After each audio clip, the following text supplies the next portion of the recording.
আসসালামু আলাইকুম। লিটন কুমার দাস বাংলাদেশের টি-20 ক্যাপ্টেন, কিন্তু ওয়ানডে ফরম্যাটে লিটন কুমার দাস বাংলাদেশ দলে নেই। সর্বশেষ যে ওয়ানডে সিরিজটা বাংলাদেশ খেলেছে ওয়েস্ট ইন্ডিজের সঙ্গে, সেই সিরিজেও কিন্তু লিটন কুমার দাস দলে ছিলেন না।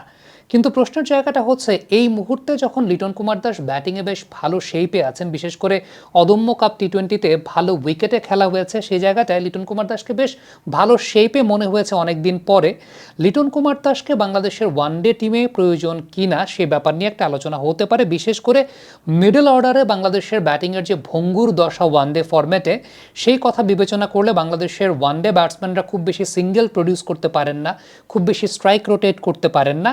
লিটন কুমার দাস সেখানে একটা প্রত্যাবর্তন করতে পারেন কিনা, তার জন্য তার সামনে একটা অনেক বড় সুযোগের জায়গা রয়েছে, এবং সেই সুযোগটা হচ্ছে বিসিএল ওয়ানডে ফরম্যাটে ভালো করা, বা বিসিএল ওয়ানডে ফরম্যাটে তার যে ব্যাটিং শেপটা সেটা কতটুকু প্রপার আছে সেই বিষয়টা নিয়ে তার নিজের একটা যাচাই করা।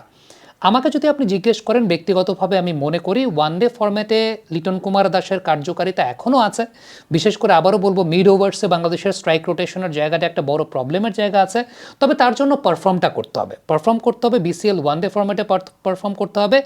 আমি ব্যক্তিগতভাবে লিটন কুমার দাসকে টি-20 ফরম্যাটে, বিশেষ করে অদম্য কাপটা হলো, সেখানে বেশ ভালো শেপে দেখেছি। অর্থাৎ ব্যাটিং শেপটা বেশ ভালো লিটন কুমার দাসের, রানও পেয়েছেন, এবং প্রথম ম্যাচে তিনি ম্যান অফ দ্য ম্যাচ হয়েছিলেন।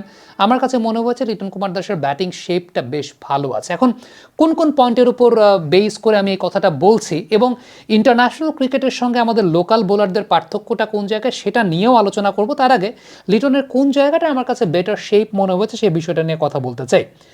প্রথম ম্যাচে লিটন কুমার দাস এসেই কিন্তু দুটো রিভার্স সুইপ করেছেন, এবং সেই দুটো রিভার্স সুইপকে লিটন কুমার দাস বেশ ভালো এক্সিকিউট করতে পেরেছেন। ইট ওয়াজ গুড টু সি যে লিটন কুমার দাস সাহস নিয়ে রিভার্স সুইপ করেছেন এবং রিভার্স সুইপকে এক্সিকিউট করতে পেরেছেন।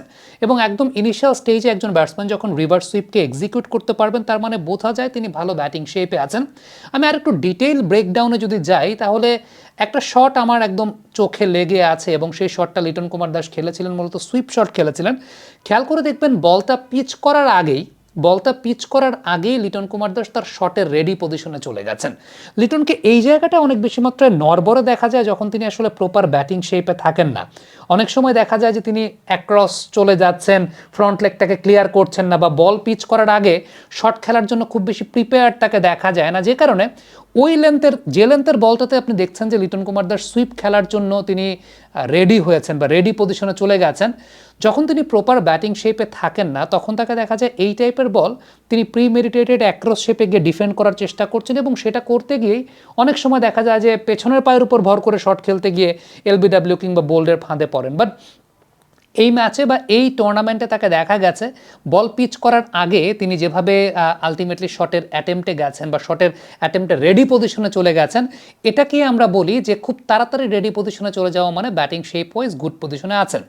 মেহরাব ওয়াহিনের আরেকটা বলার কথা আমি বলবো, যে বলটা লিটন মূলত মিড অনের উপর দিয়ে শটটাকে খেলেছিলেন।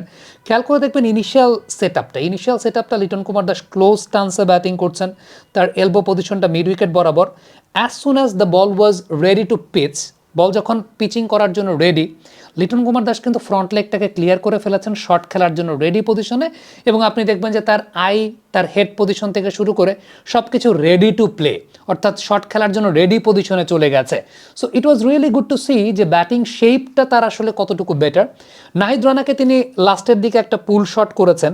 লিটনের পুল শটের ক্ষেত্রে, বিশেষ করে আউটসাইড অফ স্টাম্প পুল শটের ক্ষেত্রে একটা বড় প্রবলেমের জায়গা ক্রিয়েট হয়, সেটা হচ্ছে লিটন পজিশনে যান না, পুল শট করার জন্য পজিশনে যান না।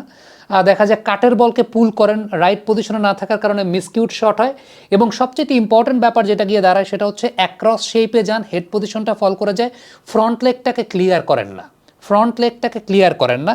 নাহিদ রানাকে খেলা এই পুল শটটাতে আপনি যদি খেয়াল করে দেখেন যে ফ্রন্ট লেগটা কিন্তু ফ্রন্ট লেগটাকে ক্লিয়ার করে তিনি শটটা খেলেছেন। সো এসব জায়গায় দেখে বোঝা যায় যে লিটনের এই মুহূর্তে ব্যাটিং শেপটা খুব ভালো আছে। তবে হ্যাঁ, আপনি একটা প্রশ্ন করতে পারেন, সেটা হচ্ছে আমাদের লোকাল বোলার এবং ইন্টারন্যাশনাল বোলারদের মধ্যে যে পার্থক্যের জায়গাটা, আমি একটু বিশ্লেষণ করি। আকিল হোসেনের এগেনস্টে লিটন কুমার দাসকে প্রায়ই দেখা যায় ডিসিভড হতে। আকিল হোসেনকে খুব ভালো নেগোশিয়েট করতে পারেন না লিটন কুমার দাস। আপনি বলগুলো দেখছেন, পর্দায় আমি আপনাদেরকে দেখাচ্ছি বলগুলো, এবং প্রত্যেকটা বলের ক্ষেত্রে একটা বিষয় উল্লেখযোগ্য, লিটন কিন্তু রেডি পজিশনে যেতে পারেন না। রেডি পজিশন, মানে বলটাকে পিচ করার আগে যে রেডি পজিশনে যাওয়া, লিটন কিন্তু রেডি পজিশনে আপনি দেখেন অ্যাক্রস, মানে ওই প্রথম ফরওয়ার্ড স্টেপটা দিচ্ছেন, ওইটা করতে করতেই বল চলে আসছে। এরপরে যে ফ্রন্ট লেগটাকে ক্লিয়ার করে শট খেলার জন্য রেডি পজিশনে যাবেন, আবারও বলি ফ্রন্ট লেগটাকে ক্লিয়ার করে শট খেলার জন্য যে রেডি পজিশনে যাবেন, ওই রেডি পজিশনে আকিল হোসেনের এগেনস্টে লিটন কুমার দাস যেতে পারেন না। কারণটা কি? কারণটা হচ্ছে আকিল হোসেন বা ইন্টারন্যাশনাল ক্রিকেটে যে সমস্ত বোলাররা বোলিং করেন, বাংলাদেশের বোলারদের বা লোকাল বোলারদের একটা কমন বৈশিষ্ট্যের জায়গা, ফ্লাইটটা অনেক বেশি মাত্রায় টসড আপ থাকে, ফ্লাইটটা অনেক বেশি মাত্রায় টসড আপ থাকে। সো এটা ব্যাটারকে অ্যালাউ করে রেডি পজিশনে অনেক তাড়াতাড়ি চলে যাওয়ার জন্য।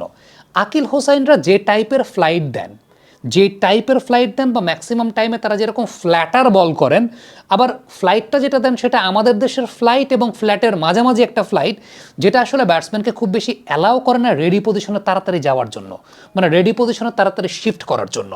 সো চ্যালেঞ্জটা কিন্তু এখনও রয়েই গেছে, এই জায়গাটা এখনও দেখার আছে যে এই কোয়ালিটির বোলারদের এগেইনস্টে লিটন কুমার দাস আসলে কতটুকু রেডি পজিশনে যেতে পারেন বা কতটুকু তিনি রেডি পজিশনে যাওয়ার জন্য প্রিপেয়ার্ড। সো এই চ্যালেঞ্জটা কিন্তু এখনও রয়েই গেছে এবং এটা দেখার আমার কাছে মনে হয় যে সবচেয়ে বড় জায়গাটা হবে বিসিএলে। আমরা যদি লিটন কুমার দাসকে দেখি যে একটু বেটার কোয়ালিটির স্পিনারদের এগেনস্টে, বিশেষ করে নাসুমের মতো স্পিনারদের এগেনস্টে, তানভীরের মতো স্পিনারদের এগেনস্টে যদি তিনি মোকাবেলা করেন বা খেলার সুযোগ হয়, বা ন্যাশনাল টিমের মধ্যে আছেন এই টাইপের স্পিনারদের এগেনস্টে লিটন কুমার দাসকে যদি দেখার সুযোগটা সত্যিকারের অর্থে হয়, তখন তার কারণ ওই কোয়ালিটির বা ইন্টারন্যাশনাল কোয়ালিটির স্পিনার যারা আছেন তারা কিন্তু আপনাকে ফ্লাইটের টাইমটা খুব বেশি দেবেন না, মানে ইন দ্য ইয়ার টাইম খুব বেশি দেবেন না to get in to the ready position বা রেডি পজিশনে যাওয়ার জন্য। সো ওইটা একটা অবশ্যই দেখার বিষয় হবে। So let's hope Liton Kumar Das এই টেকনিক্যাল জায়গাটা থেকে বা এই টেকনিক্যাল জায়গাতে লিটন কুমার দাস ওভারকাম করতে পারেন কিনা। আমার তো মনে হয় যে বাংলাদেশের ওয়ানডে ফরম্যাটে যে সেট আপে বাংলাদেশ আছে, মিডল অর্ডারে লিটন কুমার দাসের ক্যালিবারের মতো একজন ব্যাটসম্যানের প্রত্যাবর্তন করাটা খুব জরুরি এবং সেটার জন্য তার ওয়েল শেপে থাকাটা খুব জরুরি, যেটা বিসিএল ওয়ানডে ফরম্যাটে আমরা দেখতে পারবো। কমেন্ট বক্সে আপনাদের মন্তব্য মতামত এক্সপেক্ট করছি।